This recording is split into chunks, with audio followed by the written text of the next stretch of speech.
Chapter 49 2 days after Mr. Bennet's return, as Jane and Elizabeth were walking together in the shrubbery behind the house, they saw the housekeeper coming towards them, and concluding that she came to call them to their mother, went forward to meet her.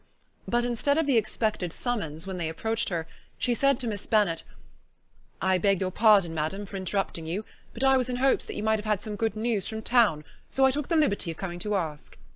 "What do you mean, Hill? We have heard nothing from town." "Dear madam!" cried Mrs. Hill, in great astonishment. "Don't you know there is an express come for master from Mr. Gardiner? He's been here this half-hour, and master has had a letter." Away ran the girls, too eager to get in to have time for speech. They ran through the vestibule into the breakfast-room, from thence to the library. Their father was in neither, and they were on the point of seeking him upstairs with their mother, when they were met by the butler, who said, "If you are looking for my master, ma'am, he is walking towards the little copse." Upon this information, they instantly passed through the hall once more, and ran across the lawn after their father, who was deliberately pursuing his way towards a small wood on one side of the paddock. Jane, who was not so light nor so much in the habit of running as Elizabeth, soon lagged behind, while her sister, panting for breath, came up with him and eagerly cried out, "Oh, papa, what news? What news? Have you heard from my uncle?" "Yes, I have had a letter from him by express."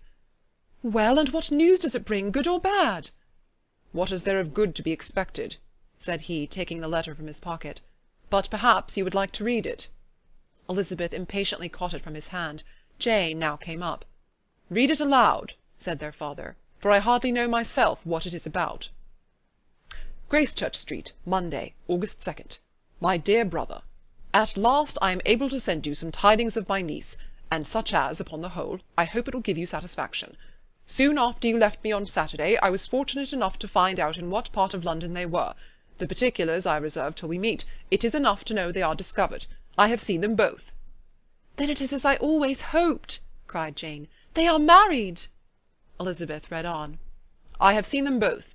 They are not married, nor can I find there was any intention of being so. But if you are willing to perform the engagements which I have ventured to make on your side, I hope it will not be long before they are. All that is required of you is, to assure to your daughter, by settlement, her equal share of the 5,000 secured among your children after the decease of yourself and my sister, and moreover to enter into an agreement of allowing her, during your life, 100 per annum. These are conditions which, considering everything, I had no hesitation in complying with, as far as I thought myself privileged, for you.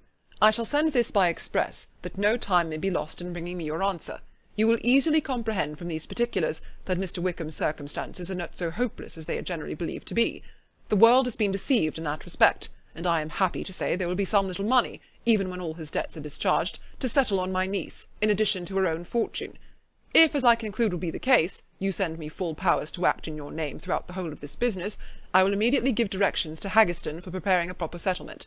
There will not be the smallest occasion for your coming to town again. Therefore stay quiet at Longbourn, and depend on my diligence and care. Send back your answer as fast as you can, and be careful to write explicitly.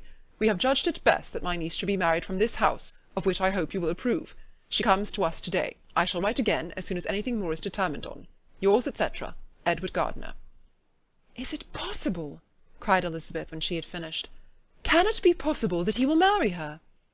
"Wickham is not so undeserving then as we had thought him," said her sister. "My dear father, I congratulate you." "And have you answered the letter?" cried Elizabeth. "No, but it must be done soon." Most earnestly did she then entreat him to lose no more time before he wrote. "Oh, my dear father," she cried, "come back and write immediately. Consider how important every moment is in such a case." "Let me write for you," said Jane, "if you dislike the trouble yourself." "I dislike it very much," he replied, "but it must be done." And so saying, he turned back with them and walked towards the house. "And may I ask," asked Elizabeth, "but the terms, I suppose, must be complied with." "Complied with? I am only ashamed of his asking so little." "And they must marry. Yet he is such a man." "Yes, yes, they must marry. There is nothing else to be done. But there are two things that I want very much to know. One is, how much money your uncle has laid down to bring it about, and the other, how am I ever to pay him?" "Money? My uncle!" cried Jane. "What do you mean, sir?"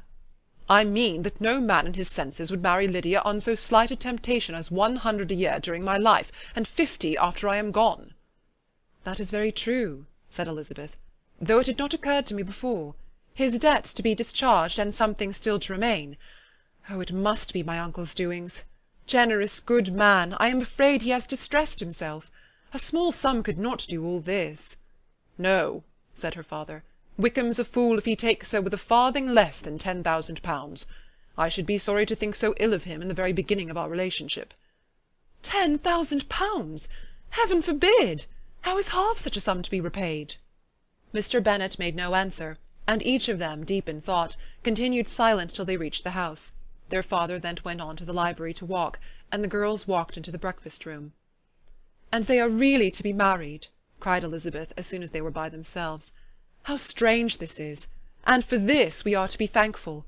That they should marry, small as is their chance of happiness, and wretched as is his character, we are forced to rejoice.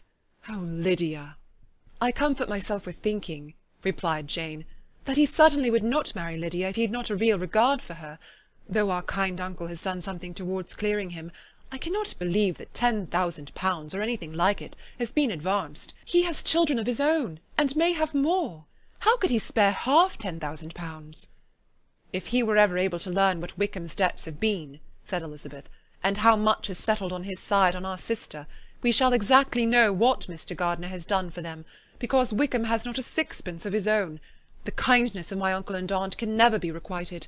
Their taking her home, and affording her their personal protection and countenance, is such a sacrifice to her advantage as years of gratitude cannot enough acknowledge. By this time she is actually with them. If such goodness does not make her miserable now, she will never deserve to be happy. What a meeting for her, when she first sees my aunt!" "We must endeavour to forget all that has passed on either side," said Jane. "I hope and trust they will yet be happy. His consenting to marry her is a proof, I will believe, that he has come to a right way of thinking. Their mutual affection will steady them, and I flatter myself they will settle so quietly, and live in so rational a manner, as may in time make their past imprudence forgotten." "Their conduct has been such," replied Elizabeth, "as neither you nor I nor anybody can ever forget. It is useless to talk of it." It now occurred to the girls that their mother was in all likelihood perfectly ignorant of what had happened. They went to the library, therefore, and asked their father whether he would not wish them to make it known to her. He was writing, and without raising his head, coolly replied, "Just as you please." "May we take my uncle's letter to read to her?" "Take whatever you like, and get away." Elizabeth took the letter from his writing-table, and they went upstairs together. Mary and Kitty were both with Mrs. Bennet. One communication would, therefore, do for all. After a slight preparation for good news, the letter was read aloud. Mrs. Bennet could hardly contain herself. As soon as Jane had read Mr. Gardiner's hope of Lydia's being soon married, her joy burst forth, and every following sentence added to its exuberance. She was now in an irritation as violent from delight as she had ever been fidgety from alarm and vexation. To know that her daughter would be married was enough. She was disturbed by no fear for her felicity, nor humbled by any remembrance of her misconduct. "My dear, dear Lydia!" she cried. "This is delightful indeed. She will be married. I shall see her again. She will be married at 16. My good, kind brother! I knew how it would be. I knew he would manage everything. How I long to see her, and to see dear Wickham too!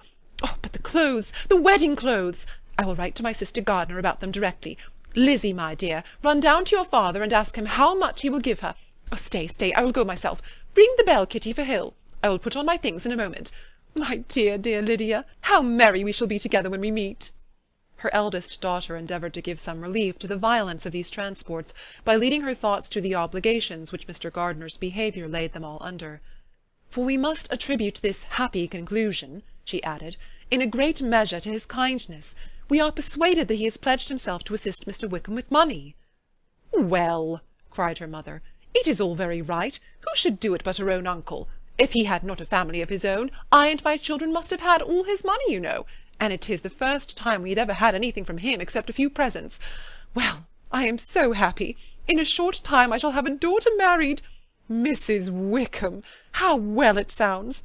And she was only 16 last June.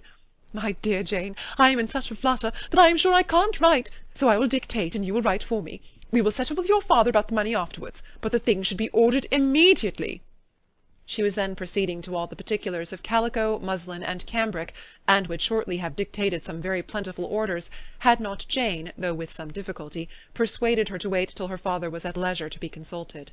One day's delay, she observed, would be of small importance, and her mother was too happy to be quite so obstinate as usual. Other schemes, too, came into her head. "I will go to Meryton," said she, "as soon as I am dressed, and tell the good news to my sister Phillips. And as soon as I come back, I can call on Lady Lucas and Mrs. Long. Kitty, run down and order the carriage. An airing would do me a great deal of good, I am sure. Girls, can I do anything for you in Meryton? Oh, here comes Hill. My dear Hill, have you heard the good news? Miss Lydia is going to be married, and you shall all have a bowl of punch to make merry at her wedding." Mrs. Hill began instantly to express her joy. Elizabeth received her congratulations among the rest, and then, sick of this folly, took refuge in her own room, that she might think with freedom. Poor Lydia's situation must at best be bad enough, but that it was no worse she had need to be thankful. She felt it so, and though in looking forward neither rational happiness nor worldly prosperity could be justly expected for her sister, in looking back to what they had feared only 2 hours ago, she felt all the advantages of what they had gained. Chapter 49